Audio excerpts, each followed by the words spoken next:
Jusqu'à présent, et tant bien que mal, l'abstention a toujours été possible dans l'histoire. Celui qui n'approuvait pas, il pouvait souvent se taire ou parler d'autre chose. Aujourd'hui, tout est changé. Le silence même prend un sens redoutable. À partir du moment où l'abstention elle-même est considérée comme un choix, puni ou doué comme tel, l'artiste, qu'il le veuille ou non, est embarqué. Embarqué me paraît ici plus juste qu'engagé. Il ne s'agit pas en effet pour l'artiste d'un engagement volontaire, mais plutôt d'un service militaire obligatoire. Tout artiste aujourd'hui est embarqué dans la galère de son temps.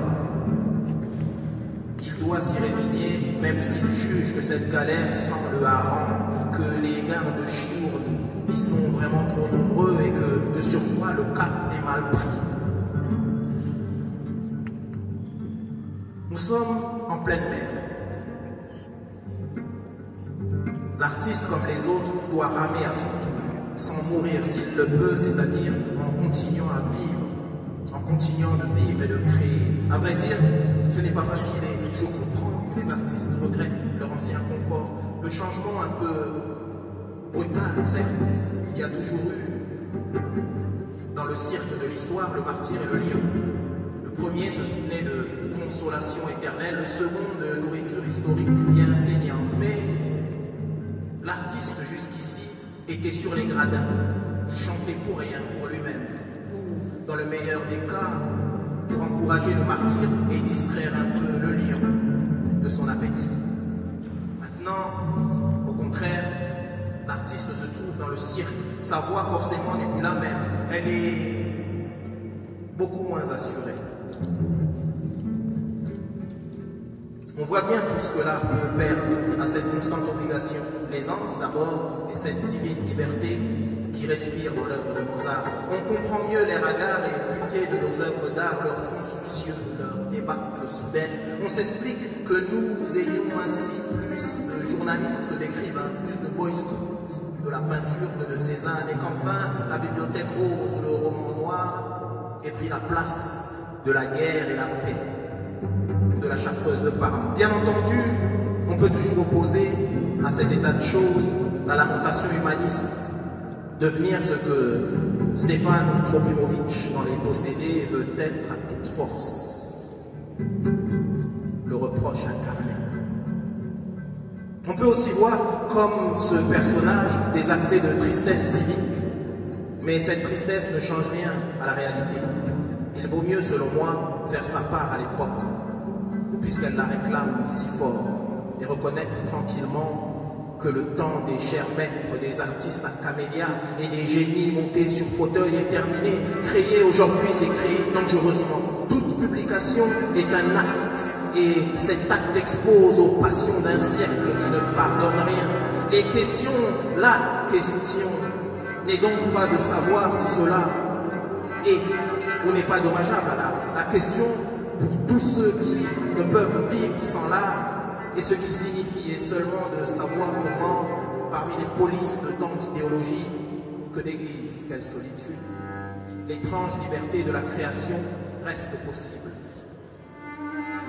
Il ne suffit pas de dire à cet égard que l'art est menacé par les puissances d'État. Dans ce cas, en effet, le problème serait simple. L'artiste se bat ou capitule. Le problème est plus complexe, plus mortel aussi. Dès l'instant où l'on s'aperçoit que le combat se livre au-dedans de l'artiste lui-même.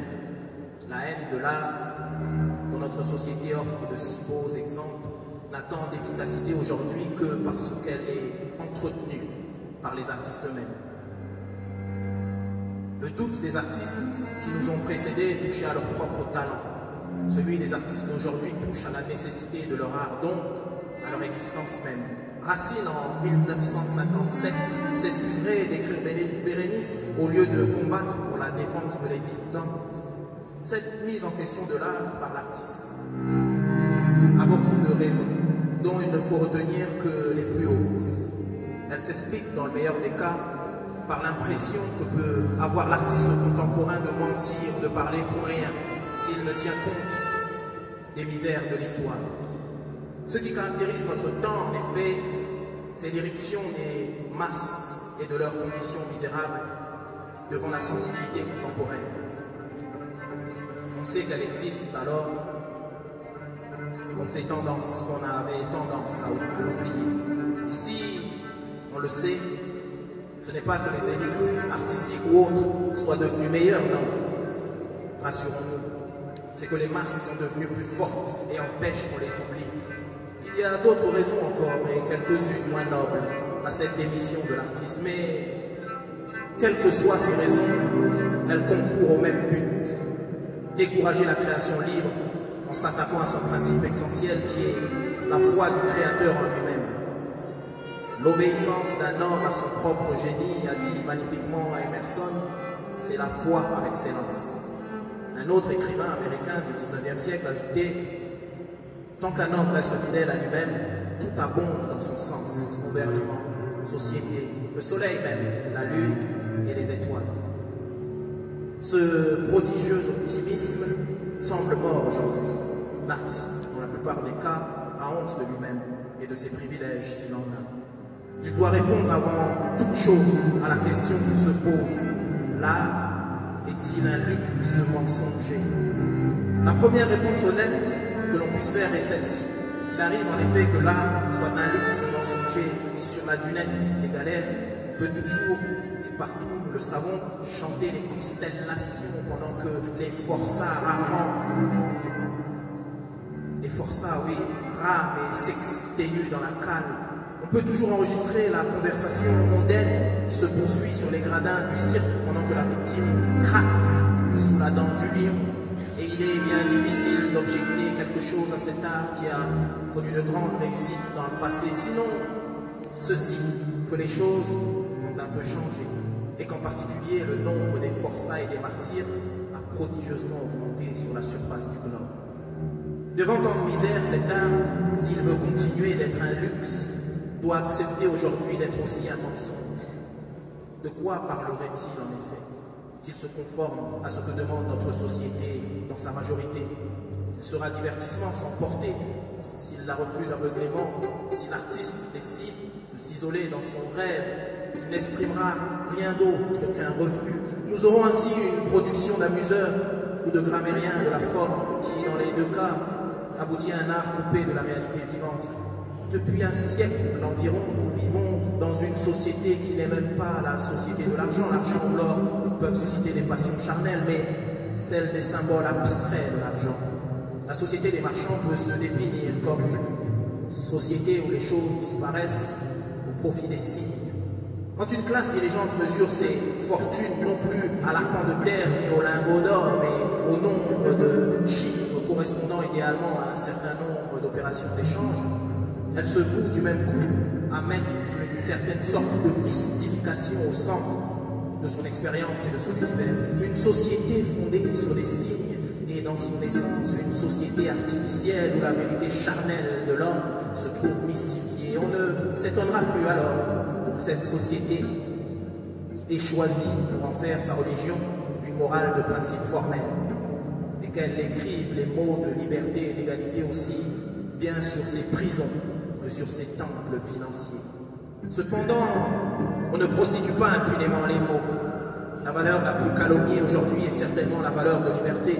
De bons esprits, j'ai toujours pensé qu'il y avait deux sortes d'intelligence, l'intelligence et l'intelligence bête. Mettent en doctrine qu'elle n'est rien qu'un obstacle sur le chemin du vrai progrès, mais des sottises aussi solennelles on peut être proféré parce que pendant 100 ans, la société marchande a fait de la liberté un usage exclusif et unilatéral, l'a considéré comme un droit plutôt que comme un devoir et n'a pas contraint de placer aussi souvent qu'elle l'a pu une liberté de principe au service d'une oppression de fait. Dès lors, quoi de surprenant si cette société n'a pas demandé à l'art d'être un instrument de libération mais un exercice sans grande conséquence et un simple divertissement. Tout un beau monde où on avait surtout des peines d'argent et seulement des ennuis de cœur s'est ainsi satisfait pendant des dizaines d'années de ces romanciers mondains et de l'art le plus futile qui soit, celui à propos duquel Oscar Wilde, songeant à lui-même avant qu'il ait connu la prison, disait que le vice suprême et d'être superficiel.